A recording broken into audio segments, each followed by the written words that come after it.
Opa, e aí, tudo bem? Pois é, eu andei meio sumido, mas porque eu estava de férias, né? Eu tirei 2 semanas de férias e passei no litoral daqui da Letônia, em um lugar chamado Kolka, que é um lugar muito interessante, porque era, na época da União Soviética, essa região era parte da fronteira externa da União Soviética, né? Porque do outro lado tem a Suécia e tal, né?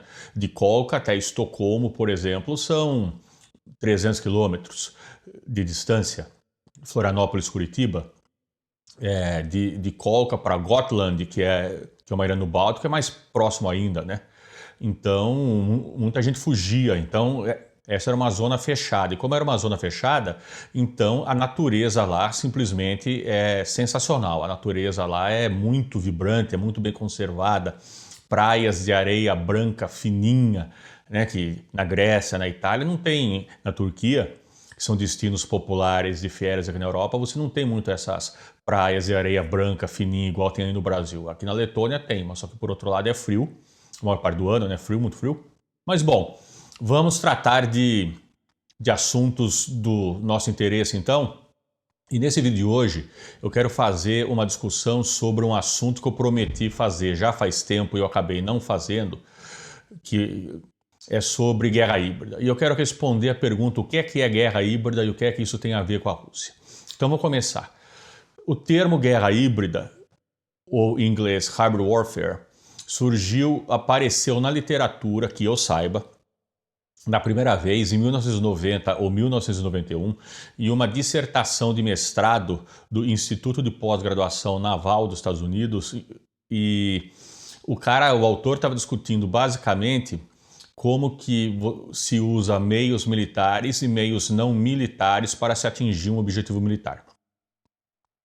Passaram-se anos, na verdade, uns 14 anos, entre 1990 e 2004, até que um sujeito sensacional, o tenente-coronel das Forças Armadas dos Estados Unidos, o Frank Hoffman, gente finíssima inclusive, o Hoffman, ele estava analisando o conflito entre Israel e o Hezbollah, e ele escreveu sobre guerras híbridas de novo, mas só que para o Hoffman, guerra híbrida é quando você tem uma situação entre um ator Estado, que é o Estado, e no caso era Israel, e a pressuposição é que o uso da violência é monopólio estatal. O uso da violência legal, vamos dizer assim, legal entre aspas, né? Mas de acordo com as normas legais internacionais, quem detém o monopólio da violência, seja internamente, no caso da polícia, e no caso de forças de segurança interna, como no caso das Forças Armadas, que é em operações externas, né? Porque geralmente as Forças Armadas não são utilizadas, pelo menos na OTAN, as Forças Armadas não são utilizadas para reprimir, para lidar com a população em geral. As Forças Armadas são utilizadas em operações externas. Quem lida com a população interna é a polícia e as forças de segurança interna. Pois bem, o Hoffman, ele então discutiu a questão no paper dele, no texto dele, no artigo dele, ele discutiu a questão sobre um ator estatal entrando em conflito com um ator não estatal. Então, a primeira questão, ou melhor, a questão fundamental para o Hoffman, por isso que era a questão da guerra híbrida, é um ator estatal em guerra, em conflito com um ator não estatal, e o ator não estatal utilizando de várias táticas, várias estratégias, várias tecnologias, né? Enquanto guerrilha. Então, na verdade, primeiro, é o ator não estatal em guerra com o ator estatal, primeiro, e segundo é uma situação de guerra, vamos dizer, guerra tradicional, mais tradicional, junto com guerrilha. Então isso no Hoffman, que no primeiro artigo do Hoffman, essa que era a ideia da guerra híbrida. Em um segundo artigo do Hoffman, daí, ele discutiu a ideia, ele ampliou essa ideia para a guerra híbrida ser qualquer coisa que no escopo entre instrumentos militares e instrumentos não militares. Então, o Hoffman daí ele juntou a questão militar junto com propaganda, junto com operações de influência e então, dessa forma, o conceito de guerra híbrida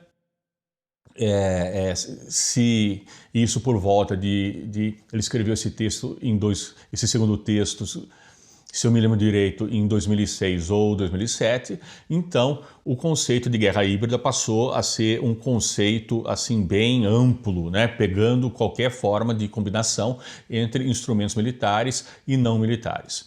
Agora, o que é que tem os russos tem a ver com isso? Os russos,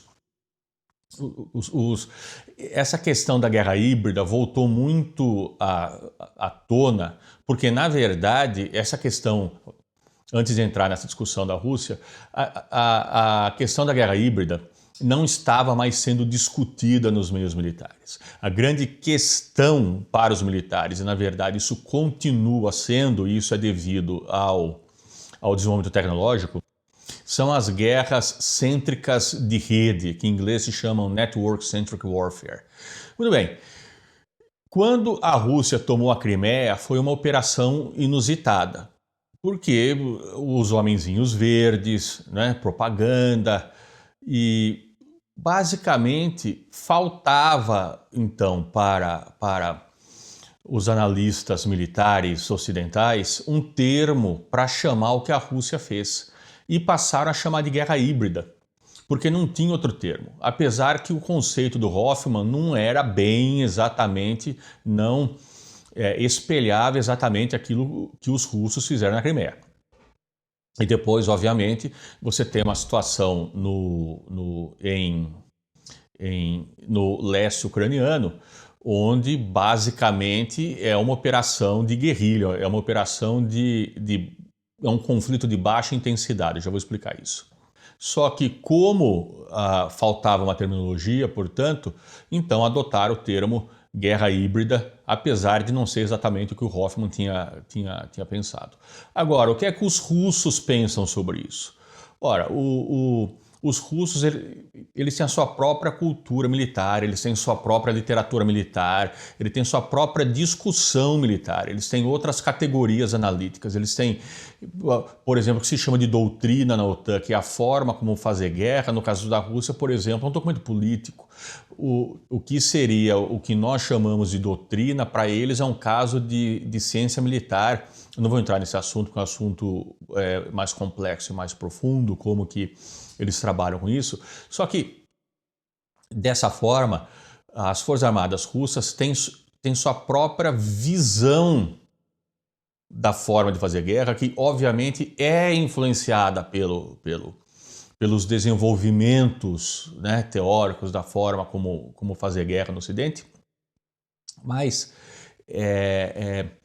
basicamente, a base da forma russa de fazer guerra são guerras assimétricas, que é a questão quando um dos oponentes é mais forte do que o outro oponente, e a Rússia se considera um oponente mais fraco em relação à OTAN, então, apesar do arsenal nuclear. Então, tá aí, a base é assimétrica e tem 3 pilares. O primeiro pilar são conflitos de baixa intensidade. O segundo pilar são guerras de sexta geração, como desenvolvido pelo general, um conceito desenvolvido pelo general Shevchenko nos anos 90. Depois, que basicamente é guerra sem contato, artilharia de longa distância de alta precisão. E o terceiro são as guerras cêntricas de rede, que eu já citei anteriormente. Então, qualquer combinação sendo a base guerra assimétrica, qualquer combinação entre esses 3, os conflitos de baixa intensidade, as guerras de sexta geração e guerras cêntricas de rede, qualquer combinação entre esses conceitos vai resultar no que os russos chamam de guerras de nova geração, ou Novaya Pokolenia Vojna. né, que são as guerras de nova geração, e esse é um conceito russo, não é um conceito ocidental, não é um conceito dos Estados Unidos, não é um conceito da OTAN, não é um conceito de ninguém, é um conceito dos russos, obviamente, que baseado muito baseado, na verdade, no que eles percebem, né, no que eles também veem que a OTAN, os Estados Unidos, o Ocidente está fazendo, mas eles pegam isso e eles adaptam de acordo com suas próprias necessidades, de acordo com sua própria mentalidade, de acordo com a sua própria cultura militar. E quando, então, há essa combinação e então você tem as guerras de nova geração, há um outro componente que chama controle reflexivo, que é a forma russa de se influenciar o oponente. É uma mistura de operações psicológicas com operações de influência, com operações de informações. Então, e outros tipos de instrumentos, guerra psicológica, né, informações e tal. E então, o controle reflexivo, ele visa influenciar, ele visa fazer com que o oponente faça o que quem está aplicando as táticas de controle reflexivo desejem, sem se dar conta que está fazendo aquilo que, né, o controlador reflexivo está querendo que faça. E daí tem vários exemplos, tem um texto em inglês excelente do Tim Thomas. E qual é a conclusão disso tudo? A conclusão disso tudo é que se você olhar a operação na Ucrânia, e se você olhar a operação na Síria e comparar um com o outro, você vê que não são parecidos. A operação na Síria foi muito mais artilharia de longa distância e bombardeio por aviões de alta precisão, enquanto que a operação na Ucrânia pode ser caracterizada basicamente como uma operação de baixa intensidade, um conflito de baixa intensidade. Ou seja, os militares russos detêm um instrumento doutrinário que é muito flexível e que lhes permite desenvolver táticas e estratégicas específicas de acordo com as necessidades de um teatro de conflito, de um teatro de guerra específico, ou seja, de se adaptar, ter uma adaptabilidade muito grande de acordo com a necessidade estratégica específica de um teatro de guerra. E por isso, então, qual é a conclusão final? A conclusão final, portanto, é que se limitar a ideia de guerra híbrida, porque na verdade guerra híbrida é apenas um termo, né? Então, limitar o conceito do Hoffman simplesmente a operações de influência, desinformação, operações psicológicas, etc., propaganda, né, como gostam de dizer, muitas vezes, realmente é muito limitante e não reflete as ideias do Hoffman. Segundo, resumir ou limitar a estratégia russa também simplesmente a esse tipo de operações de influência, psicológica, de informação, etc., também não reflete o pensamento militar russo ao se limitar extremamente, então, às possibilidades, às várias, se limita à adaptabilidade da estratégia russa, do instrumental estratégico russo, e, sobretudo, deixando de lado os instrumentos militares, o que eu acho extremamente problemático. Como se viu na Síria, basicamente não foi uma operação de baixa intensidade, como eu já disse, foi uma operação que poderia ser caracterizada dentro do arcabouço teórico russo militar como uma operação de guerra de sexta geração. E, portanto, essas limitações, colocar dentro, né, de rótulos e molduras, né, que guerra híbrida é isso, aquilo e tal. Claro que esses conceitos ajudam a se entender a estratégicas específicas, mas só que não se deve limitar o bojo ou o alcance das possibilidades de operações militares modernas, porque afinal de contas, o último combate tradicional, tipo Segunda Guerra Mundial, Guerra do Vietnã, foi nem Vietnã muito, né, mas Guerra da Coreia e Segunda Guerra Mundial, é considerado que ocorreu em 1973. Ou seja, a gente está falando há 47 anos atrás. Nesse período, por causa das novas tecnologias, as guerras mudaram muito, então é um engano se limitar muito na análise, tipo dizer que guerra híbrida é só propaganda, dizer que os russos só fazem guerra híbrida e assim por diante. Tem que ter a cabeça aberta. Por hoje é só. Um grande abraço para vocês e um ótimo final de semana.